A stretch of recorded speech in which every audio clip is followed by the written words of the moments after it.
إن الحمد لله نحمده ونستعينه ونستغفره ونؤمن به ونتوكل عليه ونعوذ بالله من شرور أنفسنا ومن سيئات أعمالنا من يهده الله فلا مضل له ومن يضلل فلا هادي له وأشهد أن لا إله إلا الله وحده لا شريك له وأشهد أن محمدا عبده ورسوله أرسله بالحق بشيرا ونذيرا بين يدي الساعة من يطع الله ورسوله فقد رشد ومن يعصهما فإنه لا يضل إلا نفسه ولا يضل الله شيئا. أما بعد فإن خير الحديث كتاب الله وخير الهدي هدي محمد صلى الله عليه وسلم وشر الأمور محدثاتها وكل محدثة بدعة وكل بدعة ضلالة وكل ضلالة في النار. فأعوذ بالله السميع العليم من الشيطان الرجيم. بسم الله الرحمن الرحيم. قاف والقرآن المجيد بل عجبوا أن جاءهم منذر منهم فقال الكافرون هذا شيء عجيب أإذا متنا وكنا ترابا ذلك رجع بعيد قد علمنا ما تنقص الأرض منهم وعندنا كتاب حفيظ بل كذبوا بالحق لما جاءهم فهم في أمر مريج أفلم ينظروا إلى السماء فوقهم كيف بنيناها وزيناها وما لها من فروج والأرض مددناها وألقينا فيها رواسي وأنبتنا فيها من كل زوج بهيج.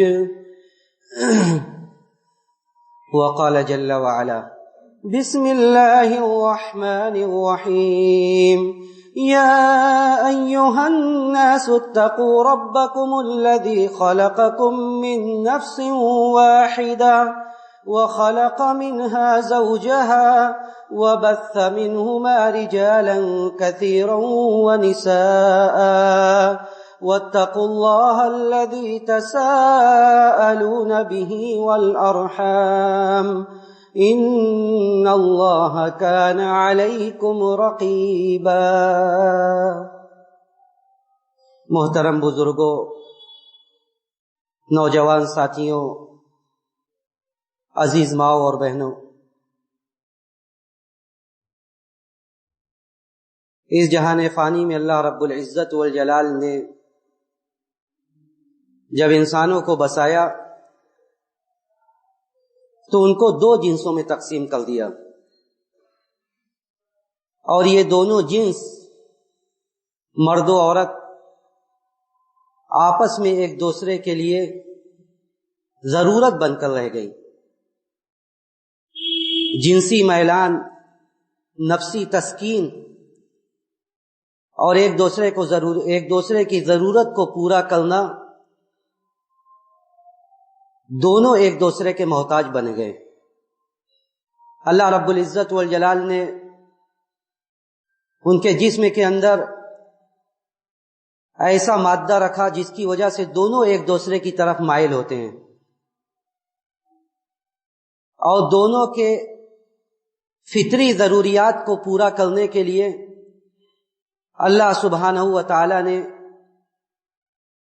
نکاح جیسے پاکیزہ رشتے کا حکم دیا، کیونکہ نفس کے سکون کے لیے، اس فطری ضرورت کو پورا کرنے کے لیے نکاح سے بہتر کوئی بھی راستہ نہیں تھا. اس فطری ضرورت کو پورا کرنے کے لیے نکاح سے بہتر کوئی راستہ نہیں تھا. اسی لیے اللہ رب العزت والجلال نے اس بات کا حکم دیا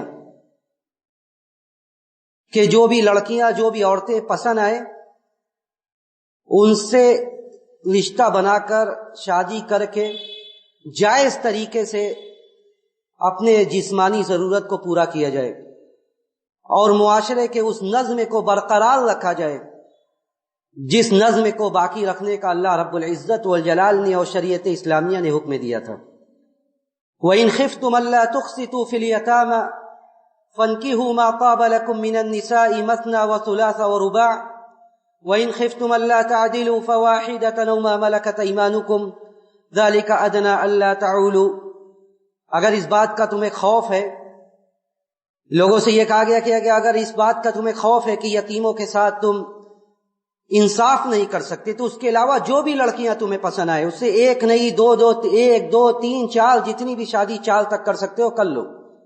وَإِنْ خِفْتُمْ أَلَّا تَعْدِلُوا، اور اگر اس بات کا خوف ہے کہ تم نبھا نہیں سکتے، عدل و انصاف نہیں کر سکتے، فَوَاحِدَةً أَوْ مَا مَلَكَتْ أَيْمَانُكُمْ ذَلِكَ أَدْنَىٰ أَلَّا تَعُولُوا، تو ایک ہی پر اکتفا کرو، ایک ہی پر اکتفا کرو تاکہ ظلم و جبر کا راستہ تم نہ اختیار کرو، ان کے اوپر ظلم نہ کرو۔ اور سرپرست کو، والدین کو جو ذمہ دار ہیں ان کو اس بات کا حکم دیا گیا کہ جو بھی غیر شادی شدہ ہیں، چاہے وہ عورتیں ہوں مرد ہوں، عورتیں ہوں مطلقہ ہوں بیوہ ہوں کنواری ہوں، جو بھی ہوں ان کی وقت پر شادی کرا دی جائے۔ وَأَنكِحُوا الْأَيَامَ مِنكُمْ وَالصَّالِحِينَ مِنْ عِبَادِكُمْ وَإِمَائِكُمْ إِن يَكُونُوا فُقَرَاءَ يُغْنِهِمُ اللَّهُ مِنْ فَضْلِهِ، کہ جو بھی ہیں وَأَنكِحُوا الْأَيَامَ مِنكُمْ، جن کی شادیاں نہیں ہوئی ہے یا بیوہ ہیں مطلقہ ہیں، جو بھی ہیں ان کی شادی کرا دو، یہاں تک کہ جو غلام ہیں اور وہ بھی نیکوکار ہیں ان کی بھی شادی کرا دو۔ إِن يَكُونُوا فُقَرَاءَ يُغْنِهِمُ اللَّهُ مِنْ فَضْلِهِ، اگر فقر و فاقہ کے خوف سے شادی نہیں ہو رہی ہے تو یہ کوئی معیار نہیں ہے، یہ کوئی معیار نہیں ہے کہ فقر و محتاجگی کے ڈر سے شادی نہ ہو، یا ہم نے اپنا معیار اور اسٹیٹس اتنا بلند کر رکھا ہو کہ ہماری سوچ یہ ہو کہ شادی کریں گے تو شان و شوکت سے کریں گے ورنہ بیٹھائے رہیں گے ایسے ہی۔ اللہ نے کہا وَأَنكِحُوا الْأَيَامَ مِنكُمْ وَالصَّالِحِينَ مِنْ عِبَادِكُمْ، یہ سرپرست کی ذمہ داری ہے، یہ والدین کی اور ان لوگوں کی ذمہ داری ہے جن کے ماتحت کنوارے مرد یا کنواری لڑکیاں بلوغت کے بعد بیٹھی ہوئی ہیں، اس لیے کہ اگر اس کے بعد جو برائیاں منظر عام پر آتی ہیں، سماج اور معاشرے میں جو برائیاں پھیلتی ہیں، اس میں ایک حد تک ذمہ دار یہ سرپرست بھی ہیں جو وقت پر صحیح کام کو انجام نہیں دیتے ہیں۔ اس لیے کہ یہ شریعت کا حکم ہے، اللہ سبحانہ و تعالیٰ نے حکم دیا کہ وَأَنكِحُوا الْأَيَامَ مِنكُمْ، اور جو آیت میں نے پڑھی اس میں بھی اللہ رب العزت والجلال نے نکاح کی جانب اشارہ کیا، اور نکاح میں یہ آیت پڑھی جاتی ہے خطبہ مسنونہ میں، تو یہ اللہ رب العزت والجلال کا حکم ہے، اس لیے کہ نکاح کے بے شمار فوائد ہیں، بہت سارے کئی فوائد ہیں اس کے۔ سب سے بڑا فائدہ یہ جو جس سے میں نے اپنی بات شروع کی تھی کہ جسمانی ضرورت کے لیے، ایک نفس انسانی کی تسکین کے لیے نکاح سے بہتر کوئی راستہ نہیں ہے۔ آج برائی پر اگر برائی کو روکنا ہے تو نکاح میں جلدی کرنا ہوگا، اگر برائی سے سماج اور سوسائٹی کو پاک کرنا ہے، نوجوانوں کو ان غلط کاموں سے دور رکھنا ہے جو بسا اوقات علی اعلان اور اکثر اوقات پس پردہ انجام دیا جا رہا ہے، اگر ان چیزوں سے روکنا ہے منع کرنا ہے تو نکاح کو اس کے وقت پر آسان کرنا ہوگا، اس لیے کہ یہی سکون کا ذریعہ ہے۔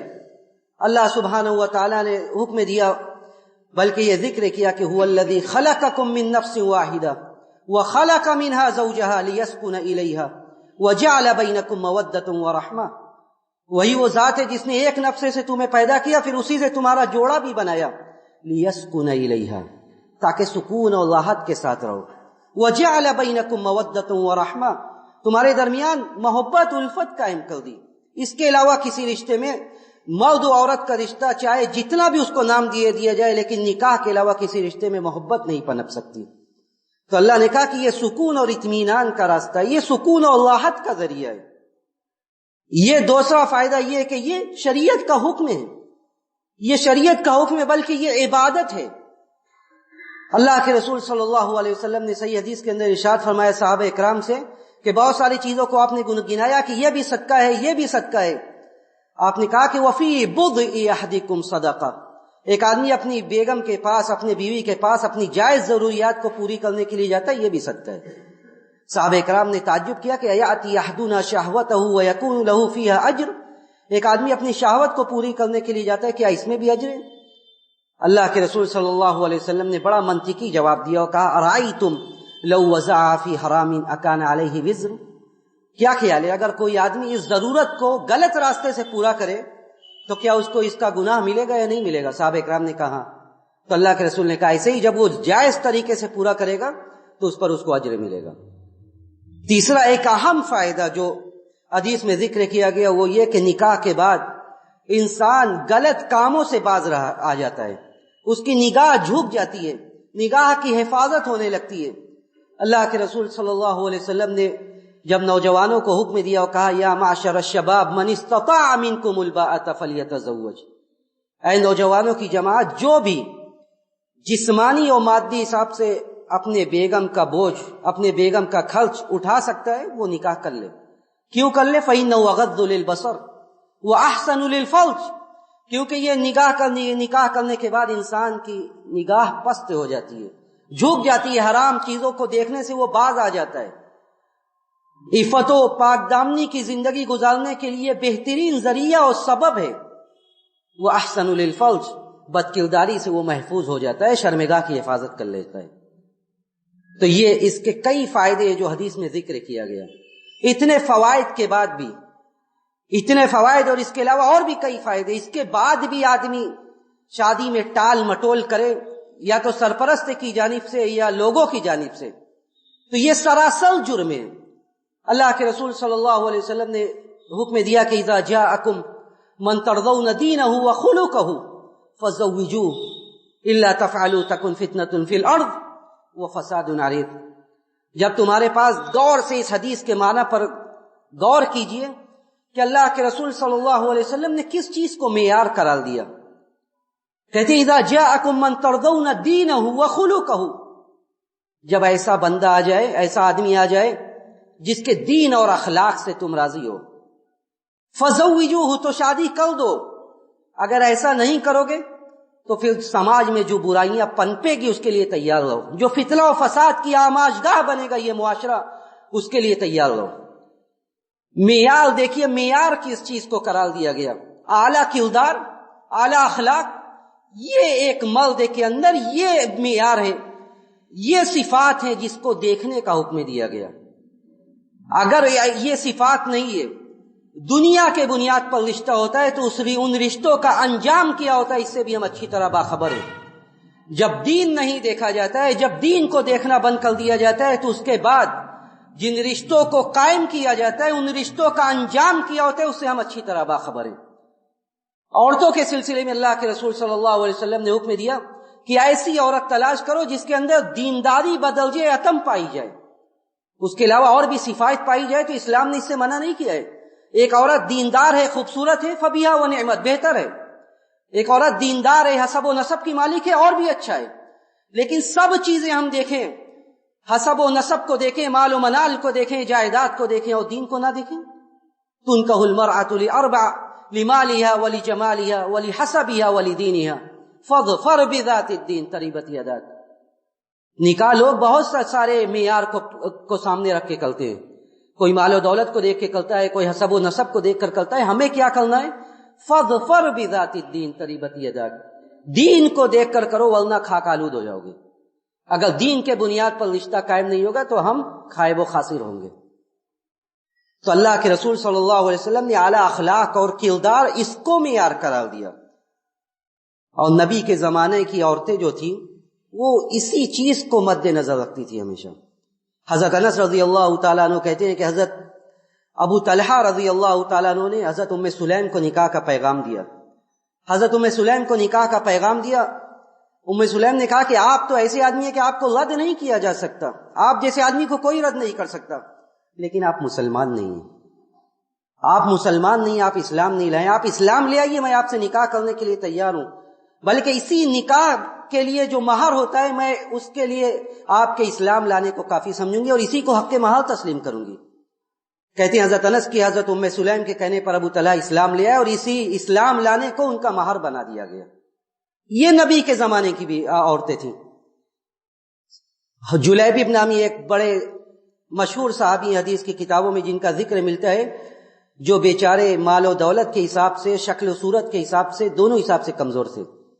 اللہ کے رسول صلی اللہ علیہ وسلم نے کہا کہ شادی کر لو. اللہ کے رسول نے ایک انصاری کو پیغام دے دیا کہ اپنی لڑکی سے شادی کر دو. انصاری بڑے خوش ہوئے کہ اللہ کے رسول میرے بچی کے لیے خود کا پیغام دے رہے. اللہ کے رسول نے اس اشکال کو دور کیا اور کہا کہ میں اپنے لیے نہیں کہہ رہا ہوں، میں جلیبیب کے لیے کہہ رہا ہوں. تو کہا کہ میں اپنی بیگم سے مشورہ کر لوں. انہوں نے، اللہ کے رسول نے فرمایا ٹھیک ہے کر لو. جاتے اپنی بیگم کے پاس، کہتے ہیں کہ اللہ کے رسول نے پیغام دیا ہے. بیگم بھی خوش ہوتی ہے کہ رسول اللہ کے عقد میں میری بیٹی جائے گی. اللہ کے رسول کے فیصلے کو سناتے ہیں اور کہتے ہیں کہ رسول اللہ نے خود کے لیے نہیں کہا ہے بلکہ جلیبیب کے لیے کہا ہے. ان کی بیگم برہم ہو جاتی ہے، کہتے ہیں اہذا جلیبیب، یہ جلیبیب، یعنی یہ اشارہ یہ ہوتا ہے کہ ان کے پاس تو کچھ نہیں ہے، نہ مال و دولت ہے، نہ رہنے سہنے کا کچھ نہیں ہے، نہ شکل و صورت ہے، کس بنیاد پر ہم اپنی لڑکی دے دیں. اور کہتے ہیں کہ اللہ کے رسول کو، ان کی بیگم کہتی ہے اللہ کے رسول کو جواب دے دو کہ ہم نہیں کریں گے. جو مخطوبہ ہوتی ہے جس کے لیے پیغام جاتا ہے، وہ پردے کے پیچھے سے اس بات چیت کو سنتی رہتی ہے. وہ کہتی ہے، جو جملہ کہتی ہے، نبی نے اپنے زمانے میں صحابیات کی، عورتوں کی تربیت کس بات پر کی تھی اندازہ کیجئے. وہ کہتی ہے پردے کے پیچھے سے کہ اتردون امر رسول اللہ صلی اللہ علیہ وسلم، کس کی بات کو آپ رد کر رہے ہیں؟ کس کی بات کو آپ رد کر رہے ہیں؟ کس کا جواب دے رہے ہیں؟ رسول اللہ نے ایک چیز کا حکم دیا ہے، آپ ان کے حکم کو ٹھکرا رہے ہیں. آپ میری شادی اللہ کے رسول کے کہنے کے مطابق کر دیجئے، انشاءاللہ اللہ سبحانہ و تعالی مجھے ضائع نہیں کرے گا.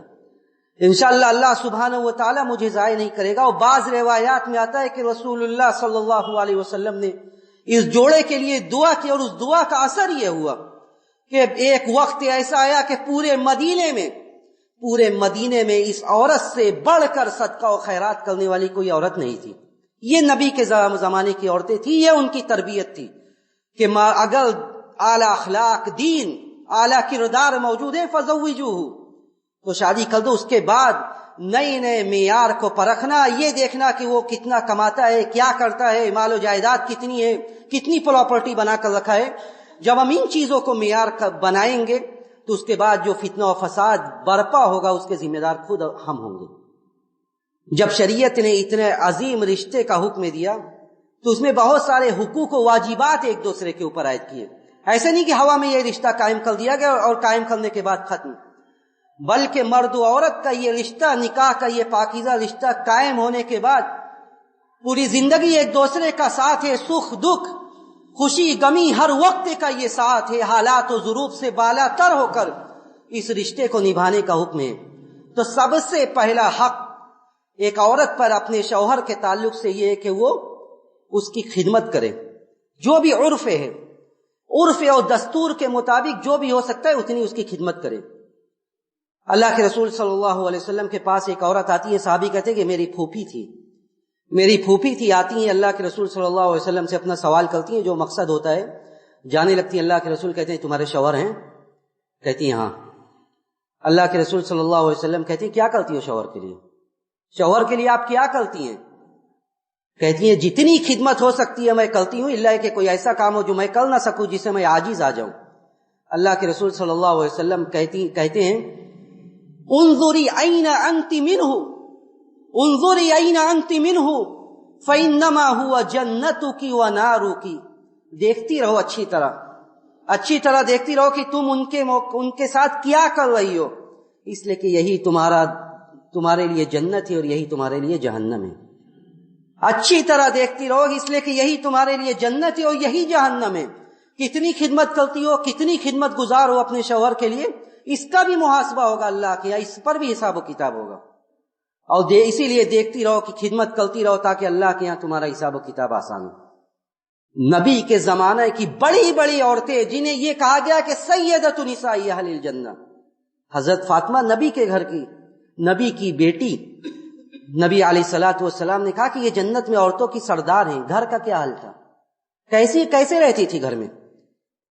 اللہ کے رسول صلی اللہ علیہ وسلم کی اس بیٹی کا حال گھر میں یہ تھا. حضرت عائشہ رضی اللہ تعالیٰ عنہ حدیث کی راوی ہیں، کہتی ہیں کہ حضرت فاطمہ رضی اللہ تعالیٰ عنہ کا ہاتھ گھر کا کام کرتے کرتے اس میں سوجن آ گیا، متاثر ہو گیا ہاتھ. اور ان کو یہ خبر لگتی ہے کہ اللہ کے رسول کے پاس کچھ غلام وغیرہ آئے ہیں، آتی ہیں اللہ کے رسول کے گھر مطالبہ کرنے کے لیے کہ ایک نوکر، ایک ملازم مجھے دے دیا جائے. کہتی ہیں اللہ کے رسول موجود نہیں ہوتے، حضرت عائشہ کو اپنی بات سناتی ہیں. حضرت عائشہ رضی اللہ تعالیٰ عنہ جب اللہ کے رسول صلی اللہ علیہ وسلم آتے ہیں پوری بات سنا دیتی کہ فاطمہ آئی تھی اور یہ انہوں نے کہا. اللہ کے رسول جاتے ہیں اپنے بیٹی اور اپنے داماد کے گھر. دیکھیے ایک باپ کا کردار کیا ہوتا ہے گھر کو سنبھالنے میں، وہ بھی اس سے در سے ملتا ہے. ایک چیز کا مطالبہ ہوا، کتنا بہترین انداز میں اس مسئلے کو حل کیا گیا. ایسا نہیں کہ مسئلے کو اور مسائل بنا دیا گیا، بات کو اتنا لمبا کیا گیا کہ اس سے واپسی ناممکن ہو گئی. اللہ کے رسول پہنچتے اپنے بیٹی اور داماد کے گھر.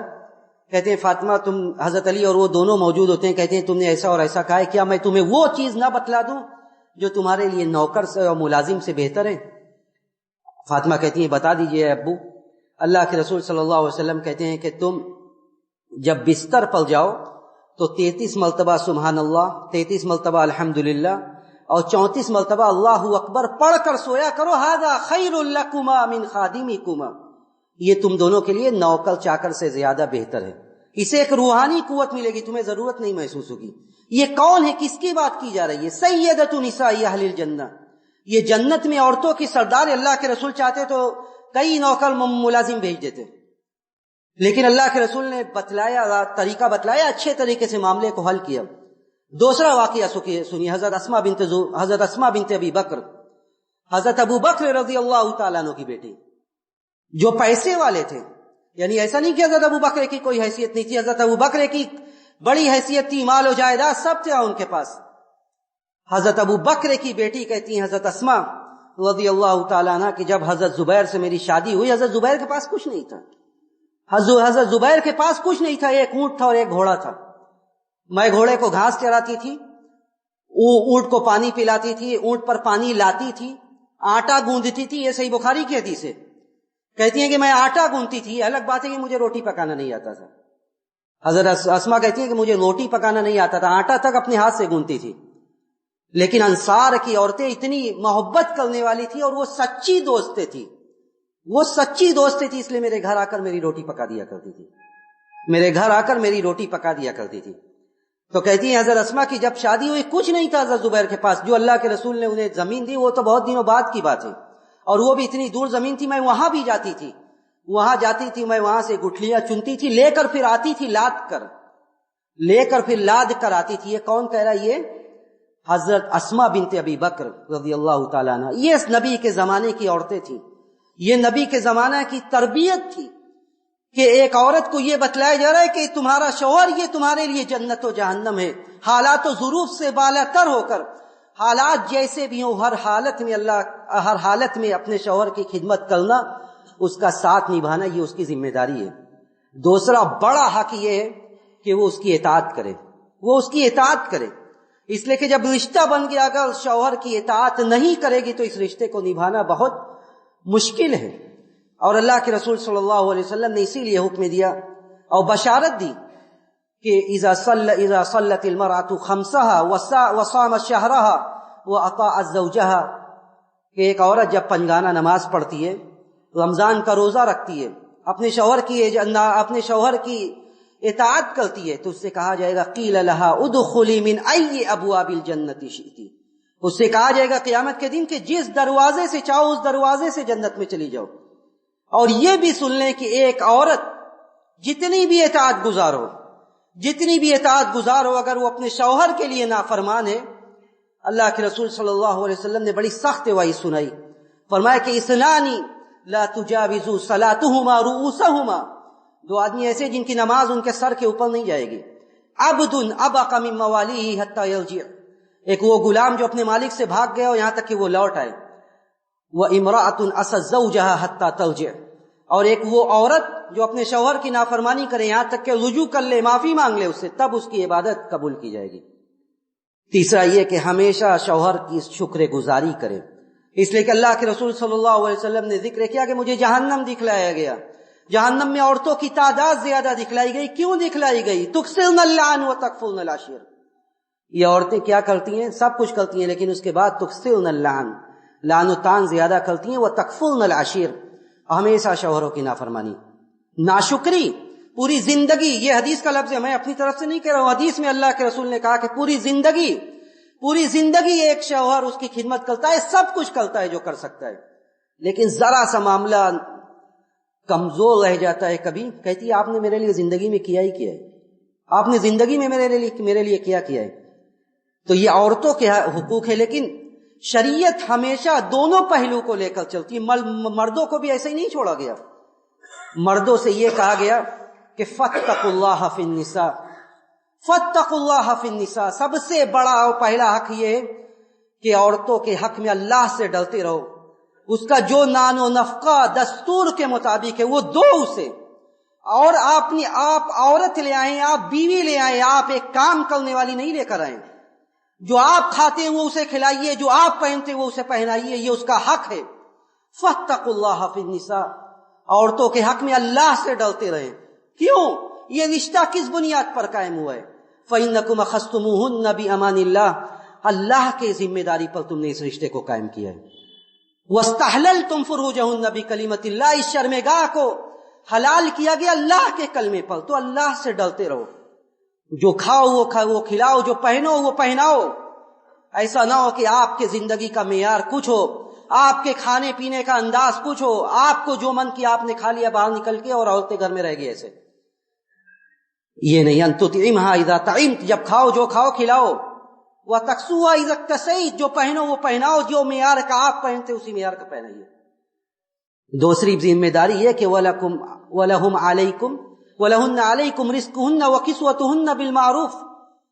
اس کے بعد یہ کہ اچھی طرح بود و باش رکھنا، اچھی طرح رکھنا. جتنے بھی بہتر اخلاق ہیں آپ کے، باہر والوں کے لیے جتنے بھی اچھے آپ ہیں، اگر گھر والوں کے لیے آپ اچھے نہیں ہیں تو آپ اچھے آدمی نہیں ہیں. آپ اچھے آدمی نہیں ہیں. اگر گھر کے لیے، اپنے بیوی کے لیے، اپنے بچوں کے لیے آپ اچھے نہیں تو آپ اچھے نہیں ہیں. اکمل المؤمنین ایمانا احسنهم خلقا وخیارکم خیارکم لنسائهم. سب سے بہتر آدمی وہ ہے جس کا اخلاق سب سے اچھا ہے، اور سب سے بہتر آدمی وہ ہے جو اپنے بیویوں کے لیے سب سے اچھا ہے. وخیارکم خیارکم لنسائهم، جو سب سے بہتر ہے وہ اپنے بیویوں کے لیے جو سب سے بہتر ہے وہی آدمی سب سے بہتر ہے. ایسا نہیں کہ باہر والوں کے لیے آپ بڑے نرم دل ہیں اور گھر کے لیے بہت سخت ہیں. ایسا نہیں، بلکہ وعاشرہن بالمعروف، اچھی طرح ان کے ساتھ سلوک کرو. اور ایک بڑی پیاری حدیث اللہ کے رسول صلی اللہ علیہ وسلم نے ارشاد فرمائی، جو عام طور سے ہوتا ہے اور دونوں کو نصیحت کی گئی کہ لا یفرق مؤمن مؤمنا فإن کرہ منہا خلقا رضی منہا آخر. دونوں آدمی، مرد و عورت، شوہر اور بیوی، ایک دوسرے سے متنفر نہ ہو. کوئی بد اخلاقی اگر سامنے آتی ہے، مردوں کو حکم دیا گیا، عورتیں بھی داخل ہیں. کوئی بد اخلاقی اگر سامنے آتی ہے تو ایک بد اخلاقی سامنے آتی ہے، ایک برا کام سامنے آتا ہے تو بہت سے اچھے پہلو بھی ہے زندگی میں. رضی منہا آخر، ایک برا کام وہ کر رہی ہے تو بہت سارے اچھے کام بھی کر رہی ہے. اس لیے توازن اور اعتدال برقرار رکھیں. اللہ کے رسول صلی اللہ علیہ وسلم نے یہ حکم دیا کہ انہیں برا بھلا نہ کہو، چہرے پر نہ مارو. ہمیشہ یہ نہیں کہ لان و تان کرتے رہو، بلکہ فاتقوا اللہ فی النساء، یہ ڈلتے رہو. قیامت کے دن اس کے بارے میں بھی باس پرس ہوگی کہ ایک غیر گھر کی لڑکی آپ لے آئے، آپ نے اس کی ذمہ داری کتنی اٹھائی؟ کیا آپ نے اسے بیوی سمجھا یا اپنے گھر کی ملازمہ سمجھا؟ آپ نے کس بنیاد پر کس طرح اس کے ساتھ زندگی میں برتاؤ کیا؟ قیامت کے دن اس کے بارے میں بھی باس پرس ہوگی. اور اسی لیے اللہ رب العزت والجلال نے کہا کہ ڈلتے رہو اللہ سے اس معاملے میں بھی. واتقوا اللہ الذی تساءلون بہ والارحام، عمومی طور سے رشتہ داری کے بارے میں اللہ کا خوف کھانے کا حکم دیا گیا. تو ضرورت اس بات کی ہے کہ رشتہ ناتا کی جو بنیاد ہے، اس کے جو اصول ہیں، اس کے جو ضابطے ہیں، اس کو سمجھا جائے، جو حقوق ہیں اس کو نبھایا جائے. اور اللہ رب العزت والجلال سے یہی دعا کی جائے کہ بار الہ سماج و معاشرے کو ہر طرح کی برائیوں سے محفوظ رکھ، صحیح وقت پر نکاح کے فرائض کو انجام دینے کی توفیق نصیب فرما. بار الہ مرد و عورت کے جو حقوق ایک دوسرے پر عائد ہوتے ہیں انہیں نبھانے کی توفیق نصیب فرما. ہم میں جو بیمار ہیں تو انہیں ان کی بیماری سے شفائے کامل عاجل نصیب فرما. جو اس دنیا سے جا چکے ہیں تو انہیں کروٹ کروٹ جنت نصیب فرما، اور ہمارا خاتمہ بالخیر فرما. وآخر دعوانا الحمدللہ رب العالمین.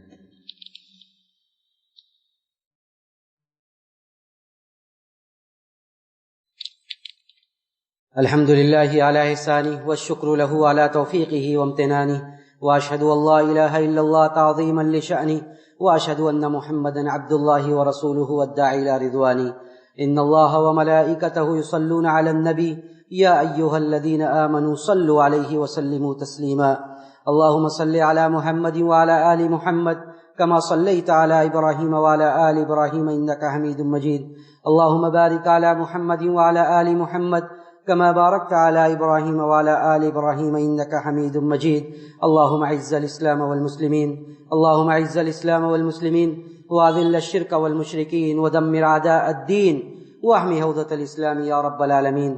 معذرت کے ساتھ ایک بات جو رہ گئی جس کا تعلق موضوع سے نہیں ہے لیکن کئی بار اس بات کے بارے میں سوچا گیا اور بات نکل جاتی تھی۔